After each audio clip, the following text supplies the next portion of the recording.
자, 안녕하세요. 오늘 2022년 국가직 9급 세무주 여러분, 시험 보시느라 너무 고생 많으셨고요. 올해 이제 또 강평을 담당하게 된 해커스 경영 아카데미의 이윤여 세법 선생님이요. 세무사고요. 그리고 올해 시험 총평을 가볍게 하자면 전반적으로 난이도가 막 극도로 어렵진 않았으나 워낙 이제 시간 압박이 심한 공무원 시험에서 좀 계산 문제가 한 이제 2개 이상 있었고요. 또 좀 까다로운 지문들도 있었기 때문에 좀 앞쪽에 이제 비문학이 많이 나온 국어에서 좀 시간을 많이 쏟으셨다면 시간 압박 속에서 풀었을 때 실수할 위험이 좀 있었다. 이렇게 좀 이제 총평을 드려서 한 난이도는 굳이 따지면 중상 정도가 되었다고 봐요. 인제 회계학이 좀 난이도가 윤도쌤 말로는 쉬웠다라고 해 가지고 전반적으로는 난이도가 좀 쉬웠던 것 같은데 이제 세법만 본다면은 그래도 '까다로운 시험이 되지 않았나.' 이렇게 좀 평가가 들어요, 전반적으로. 그래서 올해 이제 총평을 좀 가볍게 하시면요. 그리고 이제 중간중간에 문제의 특징들을 좀 설명드릴 텐데 좀 까다로웠던 이유 중에 하나가 한 세목만 물어보기보다는 법서부의 공통적인 내용들을 이제 묻고자 하는 물음들이 종종 있었어요, 종종. 그런 것들이 이제 수험생들한테는 어려운 게 부가세도 떠올려야 되고 뭐 국기법도 떠올려야 되고 뭐 소득세도 떠올리다 보면은 순간적으로 헷갈리기 마련이에요. 그래서 앞으로 이제 미래에 대비하시는 수험생분들은요. 애초에 이제 수업 시간에 강조도 많이 하고 그런 것들을 이제 공통적인 주제들을 정리도 많이 해 드리기 때문에 더욱더 이제 트렌디하게 그렇게 대비를 하셔야 될 것 같고 두 번째로는 시험 직전에 타시험 문제들이 워낙 중요하다고 했었잖아요. 왜냐면 이제 교수님들의 생각이 다 비슷하기 때문에 똑같은 지문들이 많이 출제된다라고 했는데 실제로도 정말 이제 똑같은 지문들이 굉장히 많이 출제됐어요. 그래서 여러분들이 그거를 좀 저의 이제 또 마지막 막판까지 좀 잘 따라오신 분들은 타시험 문제를 잘 정리했다면 정말 이렇게 쉽게 정답을 찾는 문제도 있지 않았나. 답 자체가 똑같은 게 굉장히 많았어요. 그래서 1번부터 보시면 이 수입에 대한 옳지 않은 것도요. 저희 마무리 아마 올해 작년 또는 관세사 시험에서 봤던 문제인데 이제 이게 다 똑같진 않지만 먼저 수입에 대한 수입 신고 수리된 때를 두고 있고 아무래도 외국에서 우리나라로 인제 내국 물품이 되면서 이제 과세가 된다 이런 거래고 그다음에 어쨌든 국가 지자체 무상으로 기증하는 것들은요. 수입이든 국내 거래든 면세에 해당되고 그다음에 수입에 대한 과세 표준은요. 거래 가격이에요, 거래 가격. 그래서 재화의 관세 과세가 플러스 관세 등등등을 모두 합한 금액이다. 이건 엄청 많이 했고 우리 수입하는 자의 납세지는요. 수입자의 주소지가 아니라 세관장한테 관세예에 따라 부가세를 함께 신고 납부하기 때문에 세관 소지지다라고 해서 4번이 정답이죠. 그다음에 성립, 확정에 대한 설명을 옳지 않은 것인데 이것도 정말 많이 봤던 저희 모의고사에서도 엄청 많이 봤던 그 대표 유형 있죠. 그래서 청산소득법인세는요. 해산하는 때 성립을 하고요. 우리 원천징수한 소득세는 우리 소득세의 원칙이 과세기간이 끝나는 때지만 뭐 중간 연납하는 법인세 이런 것도 우리 많이 보고 또 납세조합이 징수한 소득세 이런 것도 항상 대비했었고 마지막으로 이제 원천징수하는 소법은요. 지급하면서 성립과 동시에 확정이 돼요. 그래서 이제 지급하는 때지 기간이 끝난 데가 아니고요. 이제 기중에. 그다음에 소득세와 법인세는 납세의무자가 원래 신고하면서 세금이 확정되는데 신고를 하지 아니한 경우에는 정부가 결정할 수 있는 그런 이제 2차 확정권을 갖는 신고 납세 세목의 그런 표현이었고 여기 납세조합이 징수한 소득세 안 그래도 나오죠. 그래서 달에 말일을 성립식으로 두고 있고 이와 동시에 성립과 동시에 확정된 국세다라고 이제 엄청 많이 봤던 그런 유형 1, 2번까지 우리 아주 쉽게 풀었다라고 봐요. 3번도 우리 국기법 1장이에요. 그래서 우리 용어의 정의에서는 항상 괄호 문구에 포함이나 제외를 특히 주의해서 문구를 읽으셔야 된다라고 했는데 아니나 다를까 1번의 납세자란 납세 의무자와 세법에 따라 징수 의무자를 말한다는데 연대 납세 의무자 뭐 2차 납세 의무자 모두 포함하는 개념이 있죠. 그래서 제외한다가 틀렸어요. 그래서 정확히 그 오더 포인트까지 잘 혹시 이제 이해해서 당연히 세법의 본질을 아는 것이 가장 이상적인 공부지만 그래도 우리 그냥 합격하는 게 사실 최우선 목표인 게 수험생의 어떤 현실적인 또 목표이기 때문에 좀 스킬적인 느낌도 좀 아시면 좋겠다라고 했던 게 요 괄호의 포함 제외 특히 이 파트에서 용어 정의에서 정확히 출제했고 나머지 뭐 너무 쉽기 때문에 넘어갈게요. 그다음에 4번도 우리 동형 모의고사에서 똑같이 있는 지문이죠. 똑같이 있는. 좀 이건 문제 보면서 소름 돋았어요. 이게 내 세계관과 교수님의 세계관이 뭐 이렇게 커넥트로 연결돼 있었나 할 정도로 진짜 똑같은 문제였어요. 그래서 근로소득 공제와 근로소득 세액공제 설명을 옳지 않은 것에 대해서 첫 번째, 우리 근로소득자는요 총급여에서 필요경비를 빼는 것이 아니라 근로소득 공제라는 법적 어떤 그냥 금액을 빼준다 이렇게 했고요. 우리 일용 근로자는 아무래도 하루하루 일당 이렇게 받는 분들이어가지고 일일당 15만 원의 소득공제를 적용하는데 이제 공제액이 너무 많아서 환급을 해주지 않죠. 따라서 총급여액의 공제액이 미달하는 경우에는 총급여를 공제해서 뭐 마이너스, 결손금 뭐 이런 거는 안 나오게 만드는 거고요. 우리 근로소득 있는 거주자에 대해서는 그 근로소득에 대한 종합소득 산출세액에서 근로소득 세액공제라는 걸 해줘요. 그래서 근로자가 아무래도 뭐 유리지갑인 점, 아무래도 또 워크가 또 힘들잖아요. 그래서 이제 근로소득세액공제라는 혜택을 주지만 한도라는 게 있죠. 한도라는 거. 한도는 너무 복잡하기 때문에 그냥 한도가 있다 이런 표현을 썼어요. 뭐 되게 복잡하죠. 한도 66만 원, 74만 원 이런 거. 우리 4번이 틀렸는데요. 이런 근로자는요. 아무래도 소득이 적은 그런 이제 저소득층에 해당 확률이 높기 때문에 일단 15만 원 빼줌과 동시에 원천세로 납세금으로 종결하는 무조건 분리과세 소득이요. 그게 또 징수 편의상 훨씬 더 간편하기 때문에 무조건 분리과세 원천징수로 납세금 끝났는데 그렇다고 해서 근로소득세액공제를 적용하지 않는 게 아니라요. 55%의 근로소득세액공제를 꼭 적용해 주신다고 했었죠. 그래서 동일모의고사에 똑같은 이제 지문이 있었다. 그래서 정확히 맞추셨을 거라 보고요. 우리 5번에 부가세 과세거래 옳지 않은 것은인데요. 이것도 이제 정말 쉬웠죠. 왜냐면 이건 최근 올해 시험, 올해 관세사 시험 우리 며칠 전에 시험 진짜 몇 주, 한 2주 전인가 3주 전에 막판 특강에서 최근 올해 시험 정리하면서 관세사 시험에서 이 지문이 똑같이 있었어요. 진짜. 그래서 우리 공급의 정의, 에이, 이런 거 찍으면 우리 공부 안 한 거지. 용역의 정의, 뭐 이런 거 찍으면 진짜 공부 안 한 거지. 우리 근로자는요, 아무래도 수많은 개체수를 이제 갖고 있고 2천만 명 정도가 근로자인데 이분들이 세금을 걷기보다는 기업 단위로 부가가치에 대해서 훨씬 걷는 것이 효율적이기 때문에 근로의 제국은 공급에 보지 않는다 이렇게 했었고요. 우리 수출 신고가 수리되었지만 선적되지 않은 물품은 영세율이 아직 적용되지 않았기 때문에 우리나라 부가가치세가 남아있는 상태예요. 그래서 이 물품이 다시 수출이 취소가 돼서 보수구역에 반입이 된다면 수입으로 보아 다시 10%가 과세된다? 이미 10%가 있는 상태에서 또 10%가 과세되면 이중과세 문제가 있어요. 그래서 이게 선적된이라고 나오던지 아니면 선적되지 아니한 물품은 수입에 해당하지 아니한다로 나와야 되기 때문에 3번이 이제 틀린 지문이고요. 그리고 6번은 조금 방심하면 틀릴 수 있었죠. 우리 소득세법상 양도에 대한 설명을 옳은 것만을 모두 고르면데 당연히 부동산에 대해서 과세하는 투기방지 목적의 양도세, 기억은 동그라미. 우리 부동산 임차권은요 원래는 채권의 효력이 있는데 등기를 하면 물권이라는 부동산의 효력이 발생한다고 했었어요. 그래서 등기된 부동산 임차권이 양도세 자산이기 때문에 얘는 이제 틀린 주문이고, 우리 부동산을 이용하거나 사용하게 하는 이용권, 사용권, 그 중에 하나인 지상권 양도소득도 양도소득에 해당돼요.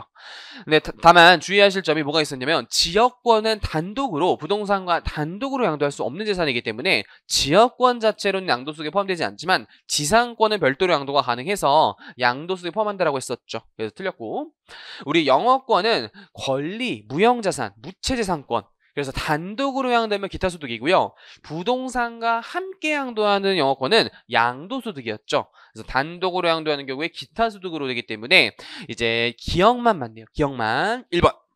그래서 이거까지 무난히 풀었을 거라고 보고요. 우리 접대비 워낙 중요한 주제인데 시험에 잘 안 나왔기 때문에 마지막에 제가 진짜 몇 안 되는 꼽아준 주제에서 접대비 기부금 비교해서도 잘 나오고 꼭 보고 들어가세요 라고 했는데 진짜 나왔죠.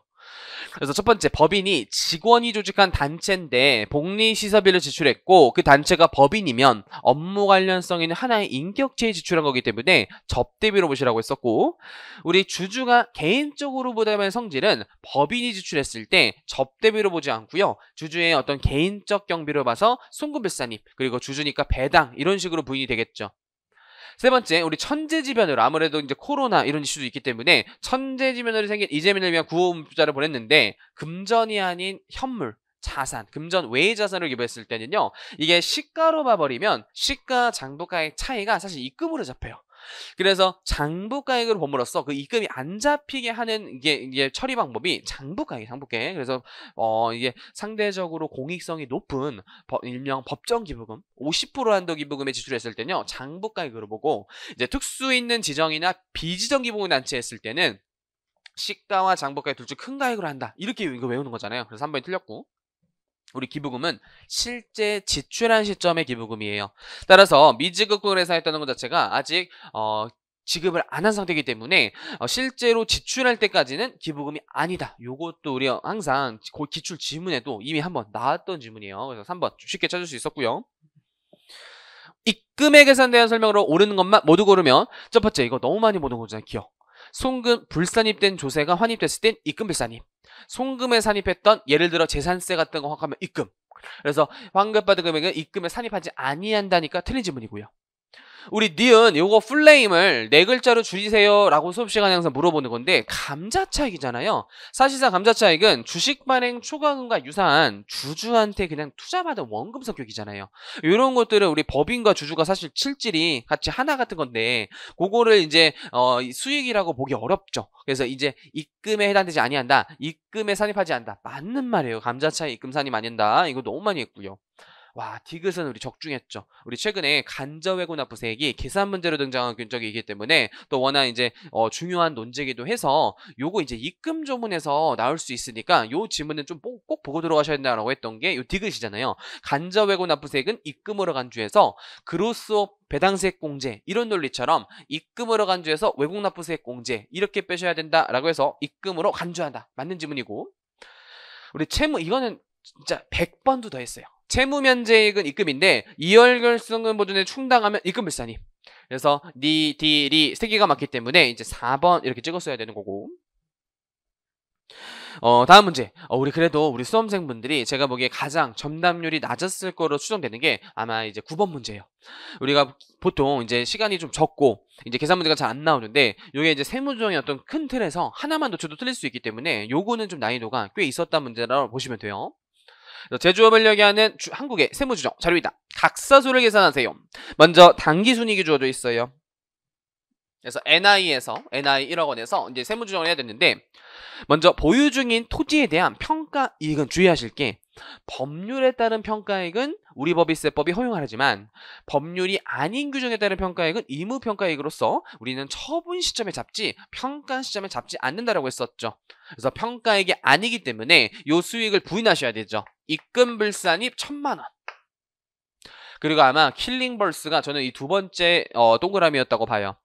소액주주인 임원이 사용하고 있는 사택 유지비 1천만 원을 비용 처리했어요. 이게 만약 송금으로 인정되면 세무조정이 없으나 송금으로 인정이 안 되면 송금불산입을 하기 때문에 답이 달라져요. 실제 답이 요거를 고려했을 때 아마 1억 원이 나와서 3번이라는 오답이 또 있었기 때문에 3번을 찍는 게 가장 이제 졌지만 잘 싸웠다 그런 이제 지문인데 또 미래에 대비하시는 수험생분들은 요게 이제 다른 형태로 뭐 말문제 등이 나올 수 있기 때문에 꼭 보시면 좋은데요. 우리 일단 회사에 소유하고 있는 주택의 유지비 뭐 전기세, 월세 뭐 이런 건데 아무래도 임원이나 직원분들의 복리후세적 측면에서 송금 혜택을 주는 게 원칙이에요. 다만 소액주주가 아닌 대주주, 회사의 임원인데 심지어 대주주야. 그리고 이제 회사를 사실상 굉장한 영향력을 행사하고 있는 자들의 확률이 높은데 그분이 어떤 막 한강의 어떤 자이 아파트 막 무슨 타워 팰리스 막 이런 어떤 사택을 회사의 돈으로 비용 처리하는 것 자체는 업무무관 지출을 뭐라 그랬죠. 그래서 소액주주가 아닌 임원이면 송금불산입 되지만 현재 소액주주인 임원이기 때문에 이거는 복리후생적 손질로 봐서 송금이에요. 그래서 세무조정이 없어요. 이 비용이 인정되니까. 그 다음에 우리 사주조합 운영비 복리후생적 이건 너무 쉽죠. 송금이니까 인정되고 마지막도 좀 어려울 수 있는데 비상근 임원에게 지급한 보수는요. 부당행위 부인에 해당하지 않는 한 송금으로 인정돼요. 그냥 인건비 파트에서 배우죠. 이제 얘도 세무조정이 없기 때문에 정답 각사수는 9천만 원. 그래서 다음 페이지로 보면요. 1번이 정답이 되는 건데요. 이거는 시험장에서 정신없는 시험장에서 좀 읽다 보면은 순간적으로 헷갈려서 아무래도 이제 많은 수험생들이 틀리지 않았나 이런 생각이 들고요. 그리고 또 최근 경향 문제가 이렇게 세무조정과 관련된 문제가 법인세에서 한 문제씩 출제되고 있다는 거고, 실제 이 문제가 어려운 이유는 하나의 챕터만 물어보지 않고요. 법인세의 전반적인 내용을 물어보기 때문에 이제 한 2회독, 3회독, 회독을 거쳐서 여러분들이 이제 숙지하셔야 할 주제고요. 다음 페이지 국기법. 요것도 까딱하면 틀릴 수 있었어요. 세무조사의 통합조사의 원칙에 대한 설명으로 옳지 않은 것은, 그래서 통합조사가 원칙이지만 탄루 혐의 등을 고려해봤을 때 특정 세무만 조사할 필요가 있다면 특정 세무만을 조사할 수 있다. 뭐 당연한 말이고요. 당연히 조세책고 확보를 위해서도 긴급조사가 필요할 때 특정 세무 조사할 수 있고요. 우리 세 번째가 틀린 게, 아무리 명의위장 차명계좌를 위해서 세금을 탈루한 혐의에 대해서 이제 확인이 필요한 사유로 부분조사는 같은 세무, 같은 것에서 2회를 초과해 실수할 수 없다고 되어 있어요. 그래서 2회 초과할 수 실수했다, 틀렸으니까 틀렸고, 뭐 4번도 뭐 당연한 말이니까 한번 읽어보시고. 그다음 11번 즉시상각의제. 법인세에서 워낙 감가상각이라는 노래가 중요하기 때문에 이것도 이제 거의 완벽하게 일치한 이제 문제고요. 강조해서 문제고. 첫 번째로 개별 자산별 수선비로 지출한 금액이 600 미만의 수선비는 소액 수선비로 분류돼요. 따라서 이거를 뭐 즉시상각 의제로 봐서 막 감가상각 고려하는 것 자체가 너무 법인한테는 번거로운 일이 될 수 있기 때문에, 야 이거 그냥 비용 처리하면 우리 자본적 지출이더라도 그냥 수익적 지출처럼 송금 처리해주자, 이렇게 보라 그랬죠. 맞는 지문이고, 우리 자본적 지출 정의 자체가 자산의 가치를 현실적으로 뭐 증가시키거나 내용 요소를 어떤 늘리는, 그래서 우리 오래 단기 수익에 지금 공헌하는 게 아니라 미래 수익에도 기여하고 공헌하기 때문에 자산 처리한 후 감가상각비, 요게 이제 자본적 지출이고, 수익 지출은 금액이 좀 경미해가지고 미래 수익에 막 공헌하기보다는 그냥 올해 수익의 기여도가 높은 그런 지출을 수익 지출로 봐서 올해 비용 처리하세요, 이거잖아요. 그래서 3번에 이제 재해를 입은 자산에 대한 외장 복구, 도장, 유리의 산입은요, 자본적 지출이 아닌 원상 회복 성격이어서 수익적 지출이고요. 우리 항상 오른쪽에 요게 이제 수익적 지출이라면 오른쪽에 한 5번 정도의 자본적 지출에 재해가 또 들어가니까 비교하세요라고 했던 거 있죠. 그거는 이제 가치가 막 이제 멸실 훼손돼 가지고 이용 가치가 전혀 없었는데, 요런 거 이제 지출해 가지고 가치를 올려버리는 그런 지출이 자본적 지출이잖아요. 그거랑 이제 주의하셔서 이제 한 거 정확히 나왔고요. 그다음에 시설 개치 기술 낙후로 생산 설비를 폐기했을 때 장부가에 1,000원만 남겨두시고 나머지를 비용으로 털 수 있는 그런 제도, 이것도 많이 봤죠. 다음 페이지 납세담보. 이거는 아마 필기, 우리 제 수업을 들은 분은요, 국세징수법에서 정확히 이런 필기를 할 거예요. 우리 납세담보는 법에 열거된 자산의 하나만 되기 때문에 보석, 자동차 또는 골프회원과 같이 아무리 자산적 가치가 있더라도 납세담보를 제공할 수 없다라고 했었죠.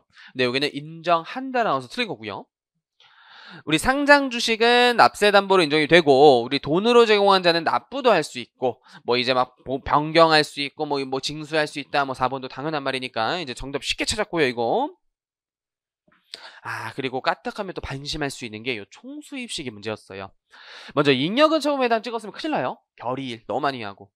그 다음에 금융보험에서 발생한 이자리 내기, 요게 우리 기출문제 객관식 책에 똑같이 있는데, 이게 세무사 2015년 문제였나? 거기 이제 제가 일부러 실어놨는 게, 이게 이제 사업소득이에요. 일단 이자라고 해서 이자소득이 아니라 금융보험이 사업이기 때문에 사업소득인데, 기업회계에 따르를 그냥 수용해서 유일하게 좀 약정일이 아닌 헌금주의를 맞춰 가니까 좀 주의하세요 문구했던 게 실제 수입된 날. 그리고 임원투지 소득 중 한도 초과액이 지급받거나 지급받기로 하는데, 좀 생소하더라도 공적연금 소득 우리가 배웠어요. 공적연금 소득은 지급받기로 한 날 약정한 약정주의라고 하기 때문에 4번이 이제 틀린 주제예요. 4번이.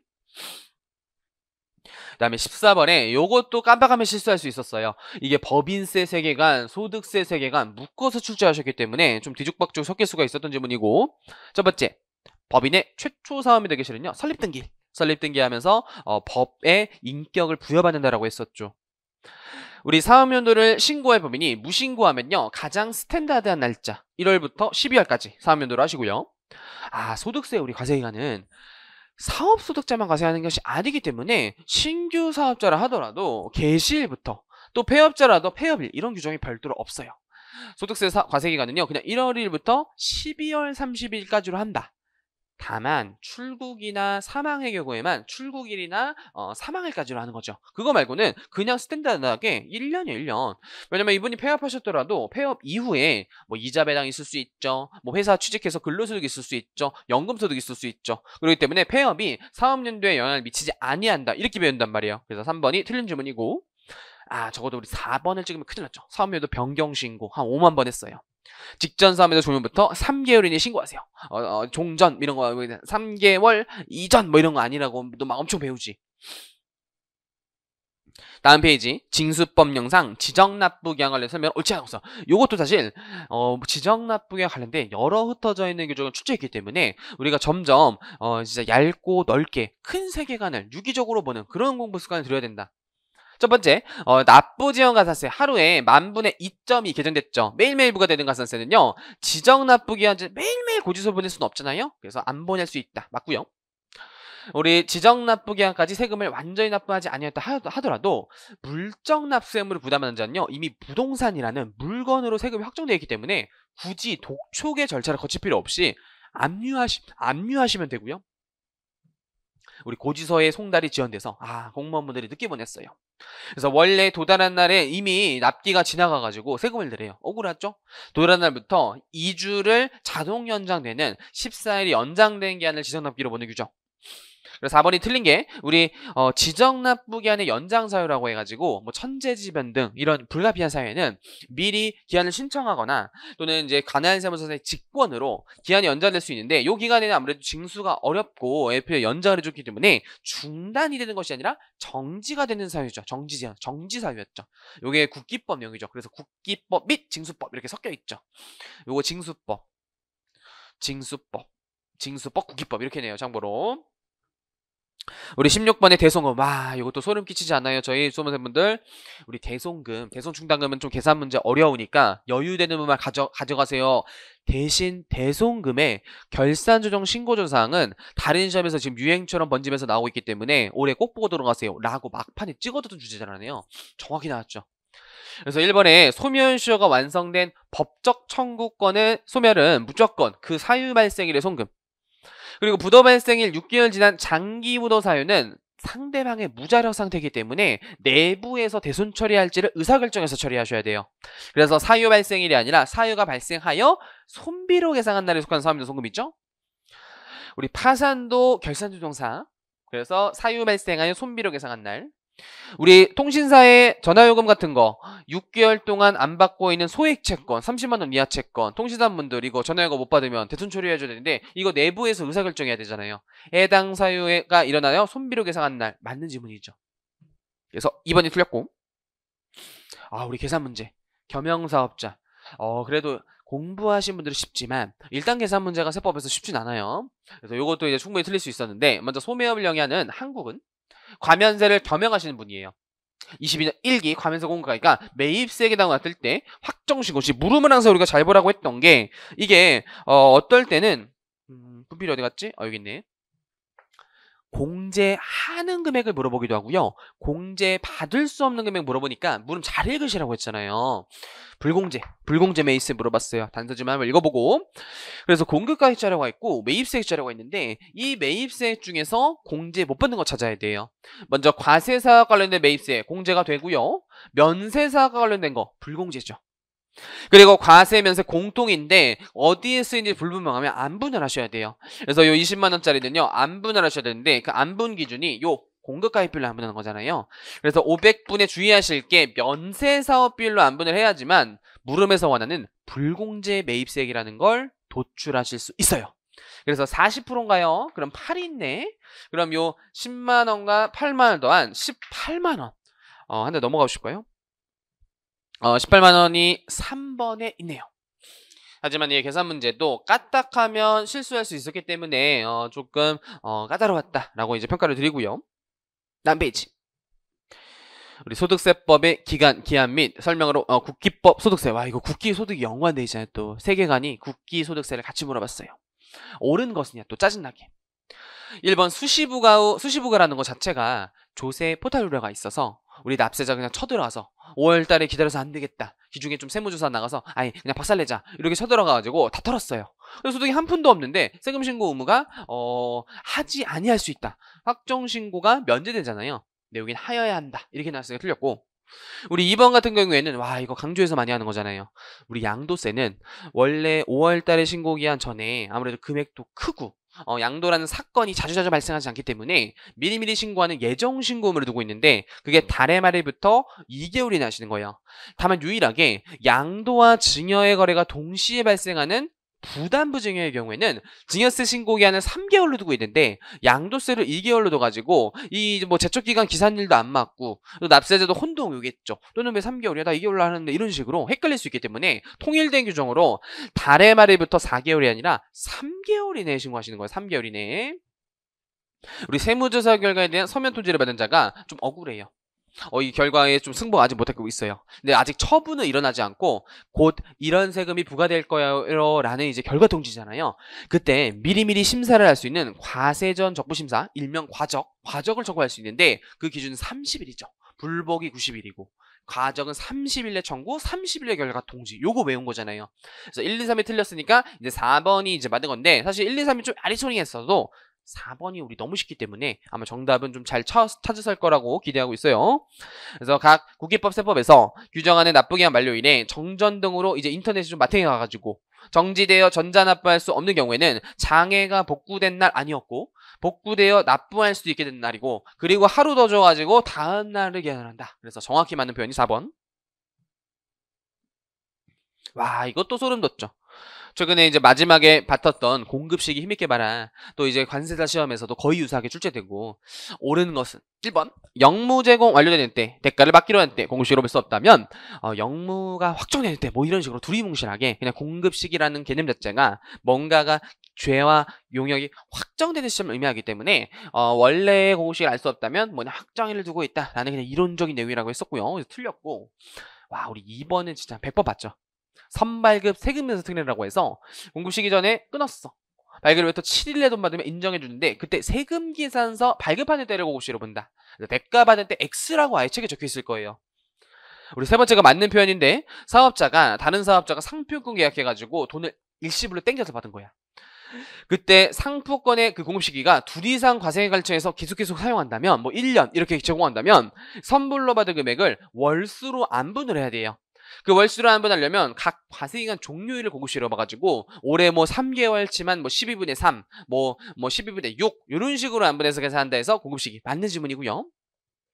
우리 완성도와 중간지급 조건부 이런 것들은 공급시기가 대가의 각 부분으로 받기로 하겠는데 영무 제공 완료일 이후에 받기로 한 부분은요. 이미 영무 제공 완료일이 공급이 확정된 시점이야. 공급이 확정된 이후에 받은 부분이 굳이 그 받은 부분을 할 필요가 있을까? 이미 상대방한테는 공급, 소비가 넘어갔어. 소비 행위가 끝났어요. 그렇기 때문에 영무 제공 완료일을 공급시로 두는 것이지 대가의 각본을 받기로 한 때가 아니라고 했었죠. 이건 최근 공무원 기출 지문에서도 이제 나온 오답이고요. 그래서 이것도 사실 용역으로만 묶은 그런 문제고. 마지막. 우리 그래도 계산 문제 어려웠기 때문에 요것도 까딱 실수하면 충분히 틀렸을 수 있지만 또 저의 커리를 잘 타신 분들은요 워낙 강조해서 외우기도 하고 실제 이제 모의고사에서도 종종 출제하는 문제여가지고 그래도 쉽게 맞출 수 있지 않았나 이렇게 생각 들고요. 근데 이게 약간 출제 미스가 하나 있어요. 아마 이게 작년에 교수님한테 받아놓은 문제인데 작년에 안 쓰시고 올해 쓰셨나봐요. 22년도 시험인데 21년도라는 표현을 썼죠. 그죠? 아쉽. 뭐 그렇다고 뭐 출제 오류라고 볼 수는 없지만 보통 시험 문제가 그 해에 소득을 물어보기 때문에 이게 이제 알게 모르게 미스가 되는 실제 기출문제의 어떤 오타였다요. 오타. 그래서 21년 기석 소득자료에서 종합과세되는 기타 소득 물어봤어요. 단 경비가 확인되지 않는다라고 했었죠. 주어진 사람을 고려하지 않는다 이렇게 했었죠. 먼저 무채대 사건 양도소득은요. 필요경비 60%가 의제되는 소득인데 실제 소요된 경비랑 비교해서 맥스 큰 금액을 쓰셔야 돼요. 따라서 300만원 빼기 맥스 실제 경비 150만원과 300의 60% 180을 빼기 때문에 120만원 이렇게 되는 거고 우리 문예 창작의 원작자로서도 이 자료가 어떤 기타 소득 문제이기 때문에 원래는 이게 이제 진짜 뭐 소설가 이러면은 사업수도 될 수 있지만 아무래도 문제 특성상 기타수로 출제했다 일시적 원고료다 이렇게 해석하셔가지고 얘도 필요경비 창작의 고통 60% 그래서 얘도 똑같이 180이 끄기 때문에 120만원 되고요. 고용관계 없이가 중요하죠. 그냥 일시적 강연료라고 해서 다수인에게 그냥 한 번 일회성 강의하고 받은 것도 기타소득이고요. 얘도 필요경비 60% 의제해주죠. 그래서 400만원 빼기 맥스 100만원과 400, 60 240이 더 크기 때문에 240 빼면 160이 되죠. 마지막에 그나마 킬링 벌스였다고 보시면 돼요. 우리 한국의 종업원으로서 퇴사한 후에 중요하고요. 근무기간 중에 받으면 근로소득, 퇴사한 후 지급받으면 기타소득, 직무별무상금 400만원, 기타 소득이네? 해서 넣으면 틀리죠. 우리 연 500까지 비과세 혜택 주기 때문에 요거는 우리 소득에 포함되시면 안 되는 거예요. 그래서 120, 160 또한 얼마죠? 240에서 160 더하면 400만원. 정답은 우리 2번 400만원이 찍는 건데, 혹시 순간적으로 직무배면상금 500만원의 비과세 금액을 까먹었다면 800만원은 실제 4번의 답이 있기 때문에 킬링 오답은 4번이었다라고 이제 설명을 드릴게요. 그래서 이렇게 계산 문제는 삐끗 방심하면 아는 건데도 틀릴 수 있고, 이런 한 문제 한 문제들이 모여서 5점 10점을 이루기 때문에 항상 세법 꼼꼼히 읽으시고요. 문제 아무리 이제 시간 압박이 있지만 문제 공제하는 거 물어보지, 불공제 물어보는지, 옳은 것을 묻는지, 옳지 않은 것을 묻는지, 계산 문제에서 종합과세 기타 소득 물어보고, 이러니까 비과세 빼고, 이런 것들 마지막에 이제 공부를 쭉 하시다가 최종적으로 한두 달 남았을 때는 정말 이제 정확도 싸움으로 가시는 거예요. 그래서 그런 한두 개의 디테일한 차이점이 시험의 결과물을 차지할 수 있기 때문에 우리 세법 수험생들은 굉장히 또 꼼꼼하고, 또 세법 풀 때도 훨씬 더, 모든 시험이 했지만 훨씬 더 긴장해야 돼, 뭔가. 그죠? 약간 방심하면 다른 정답을 고를 수 있는 그런 이제 시간 압박 속에서는 더욱더 함정에 걸려들일 수 있는 위험이 도사리고 있는 과목이지 않나. 그래서 앞으로 이제 데뷔하시는 분들은요, 애초에 마인과제 자체가 여유롭게 풀려고 이제 하셔야 돼요. 그래서 이제 앞에서 최대한 시간이 말리면 안 되는 거예요. 우리가 국어가 비문학이 많이 나왔다고 하셔가지고 이제 비문학이 막 엄청 쏟아가지고 막 국어를 막 25분 30분 풀어버렸어. 막 국사는 막 10분 만에 끝났어. 영어도 우리 빨리 못 풀잖아요. 그러니까 한 20분 25분 풀었어. 그러면 허겁지겁 이제 막 이제 세법 풀고 이러다 보면요, 이런 것들 쭉쭉쭉 틀려요. 그리고 회계까지 쭉쭉쭉 틀려요. 회계는 거의 못 풀죠, 그러면은. 그렇기 때문에 우리 세무제 굉장히 어려운, 여러분들 이제 데뷔를 하셨는데, 왜냐면 시간이 없는 그만 시험인데 국영사에서 너무 시간 쓰면 안 된다.